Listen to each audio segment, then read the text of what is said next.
गच चिकन माल आणलेला आहे संध्याकाळच्या राजूबाई आहेत, राहुलबाई एक नंबर बटे का झाला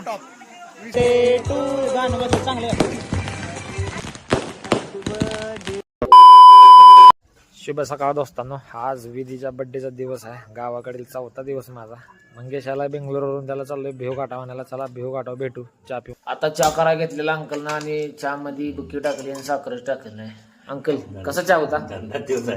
चांगला आहे. तुला वाढदिवसाच्या खूप खूप शुभेच्छा. संध्याकाळी पार्टी दे, लाजू नको. संध्याकाळी पार्टी पाहिजे, पार्टी. सगळ्यांनी संध्याकाळी आईसाहेब फार्म हाऊसला यावे. आमचा केक कटिंग आहे. 200 करा की 200. संडेच्या पंपावर पेट्रोल टाकून चाललोय आता पुढे. चला आता भावांना बेवघाटा पोचले. आता मी मंगेश आता कुठं उभा राहिला हुडकायला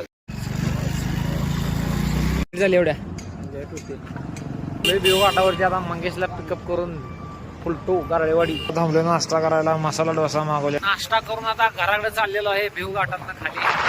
घरी जाता जाताना भेवघाटाच्या मसोबाचं दर्शन झालंय. 5 किलो दे. ते आता झालं का? ती परत आलं नाही आपलं टिकट माहिलं तर नाही तर मग बघू. कशाला आपलं घरचं. चालत. किती वाजता असतील तरी पाठवू. आल्या आल्या नियोजनाची तयारी चालू झाली. चिकनच्या तयारीला लसूण सोलायचं काम. काय करते?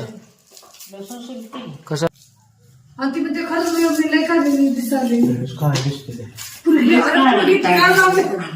कशाने काय झालेले? ए विधी काय घातलं? काय घातलं आता? 12 बोड्याचं घातलं का? तिकडे पळून गेलं. काय घातलं हातामध्ये? छान छान नवीन कडे. आता पोचली इकडे फाट्यावरती बिर्याणीचं सामान घ्यायला. दुकानामध्ये किराणा मालाला मंग्या गेलाय. पुढे ऑर्डर घ्यायला. बघतो आता काय काय घेतले. सामान सगळं पॅक झालंय. आता पॅक करायला आमचा मंगेश शेट पैसे द्यायला तिकडं. खिशातनं पैसे बंडल काढायला. आता मिरची पावडर एक. आता एवढ्यात मॅटर झाला. सामान घेऊन जाताना भाऊ आळवा आला. मंगेशला भाऊ सावला असतं 2 माणसा.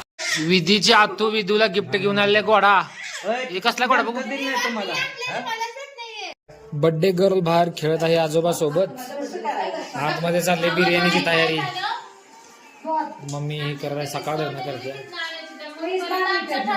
मंगेश शेट आलं नीट करत आहे. तुम्हाला मी म्हणलं मी बारशाला नाही, मला बर्थडेला जायचंच आहे. मग हे मला म्हणजे हे बोललं हा बरं जा. 30 तारखेला आली असती तर मयुरी पुरगी आली असती का नाही? तुझ्या संग ते दोघी पण आले असते.